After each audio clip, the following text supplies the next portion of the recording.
Eccoci qua, buongiorno a tutti, sono Tommaso Giorgio, questo è il mio canale Surfcasting GBT Liguria.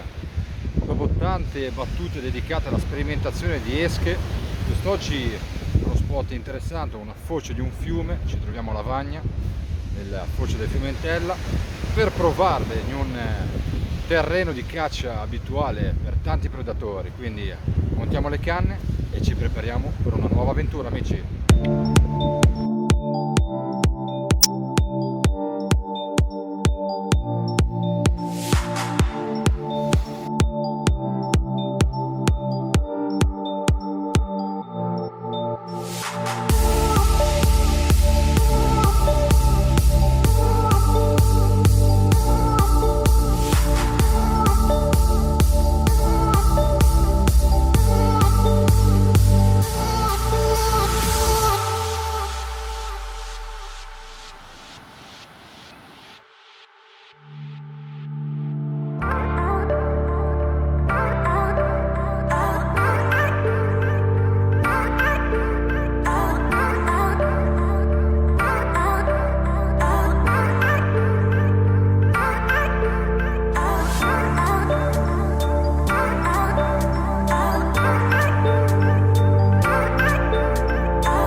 Eccoci nel reparto esche di quest'oggi, non si va assolutamente sul leggero, sarde, calamari e cefali, 3 esche indirizzate esclusivamente alla ricerca del grande predatore quest'oggi.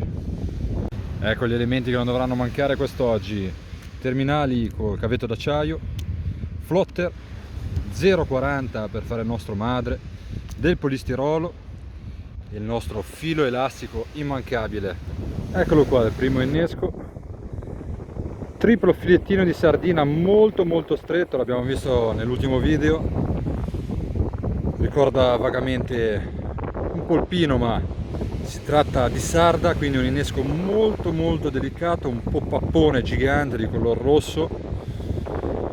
E la prima canna che destiniamo a uno shorts rovesciato molto corto con un lancio abbastanza delicato. La faccio partire con questa. Eccoci qua, pronti a partire con la prima. Bello shorts rovesciato, bello lungo, stiamo parlando di 2 metri. Sulla mia destra l'uscita del fiume, adesso stanno facendo i lavori per poi recuperare la sabbia. Comunque l'uscita del fiume è proprio sulla mia destra, basso fondale che va a finire proprio qua davanti, quindi shorts rovesciato che andrà a lavorare in corrente proprio davanti alla mia canna, in linea d'aria con l'uscita d'acqua dolce del fiume. Quindi non ci sarà tanto fondale, ma sarà sicuramente un luogo dove i predatori girano per andarsi a cercare i loro pesciolini in uscita del fiume, e noi ci andremo a mettere davanti la nostra bella sardina tripla. È tutto il momento di montare la seconda canna invece sulla lunga distanza, cavetto d'acciaio, mini trave basso, quindi cambiamo completamente schema di pesca. Adesso andiamo a mettere su un bel filettone con un po' di polistirolo per tenerlo bello alto, un bel amo consistente, cavetto d'acciaio, madre del nostro terminale 0,40. Eccolo qua, anche il nostro secondo innesco è bello pronto, non è grandissimo, guardate, più o meno della grandezza di un dito, amo sempre fuori, flotterato all'interno, diciamo perfetto, cavetto d'acciaio 0,40. Far la madre. Questo sarà destinato alla lunga distanza per l'esclusiva ricerca dei pesce serra.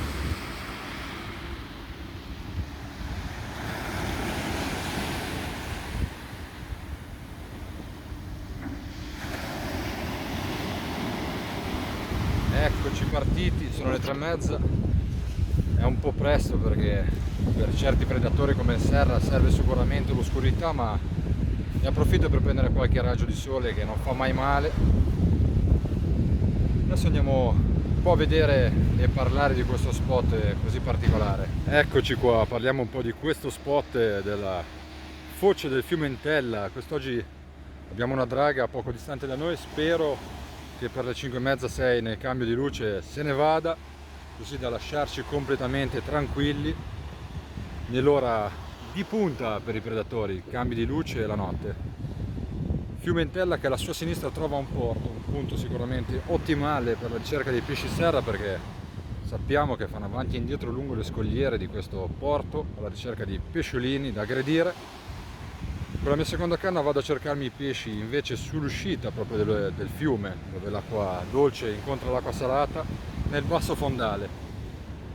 Due tecniche completamente opposte, una a galla con un terminale con uno shorts rovesciato sulla corta distanza e una invece per il pesce serra sulla lunghissima distanza, sempre con un terminale molto lungo ma un mini trave basso.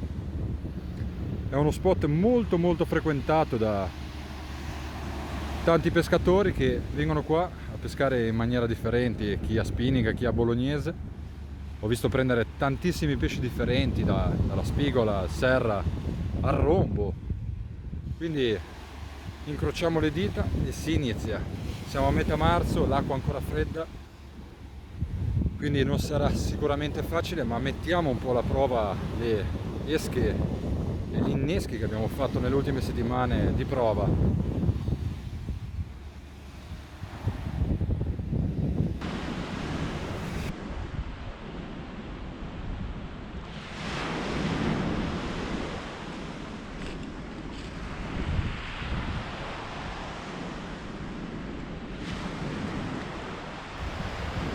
4:30 i primi controlli e la draga se ne va.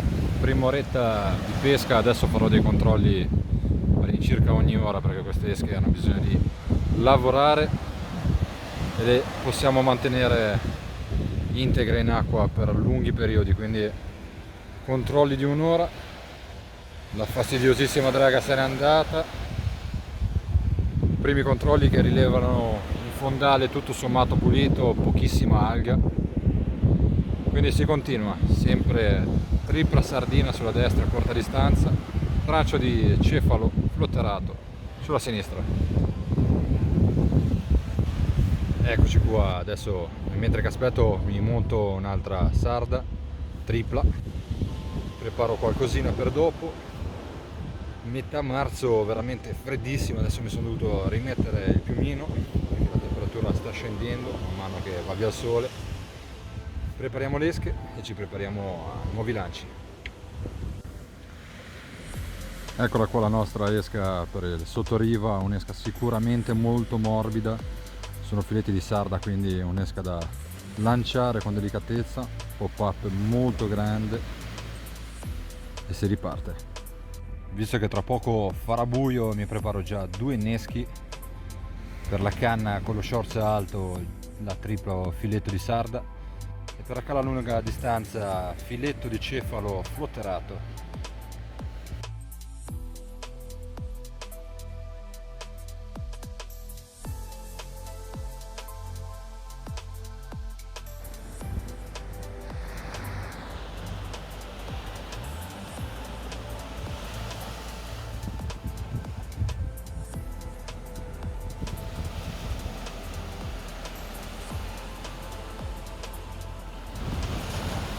Adesso durante questo controllo continuano a bollarmi davanti, a saltare pesciolini.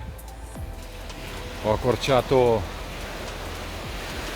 il mio triplo trancio di sardina cortissimo, sperando che colpisca. Quasi le 6, ultimissime luci, le giornate si stanno allungando. Un tramonto da volta a noi meraviglioso. Ho scambiato 2 parole con un pescatore che sta pescando col vivo,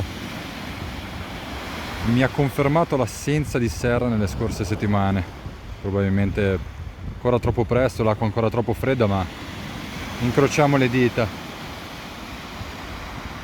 Veder pescare col vivo, vecchia maniera, galleggiante, canna in mano, è sempre uno spettacolo, ragazzi, veramente un'arte.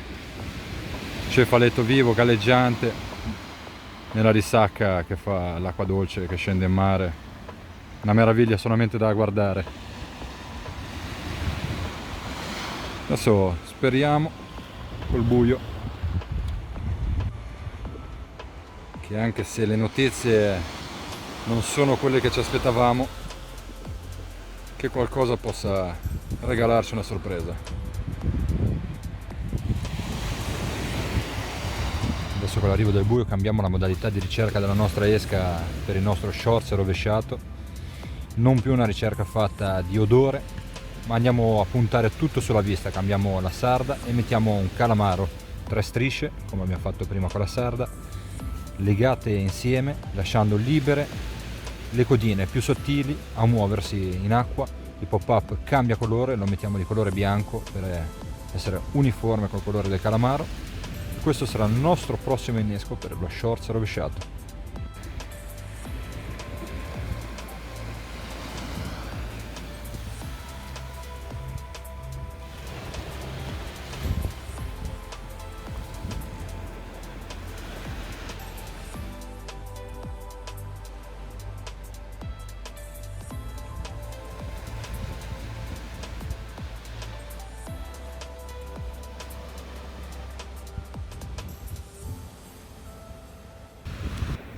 Eccoci qua, mentre che aspetto mi sono andato a creare un nuovo innesco da mettere sotto riva, visto che il fondale è bassissimo. Ho ridotto sia la grandezza del pop-up sia la grandezza del mio innesco, facendolo molto più sottile rispetto a prima.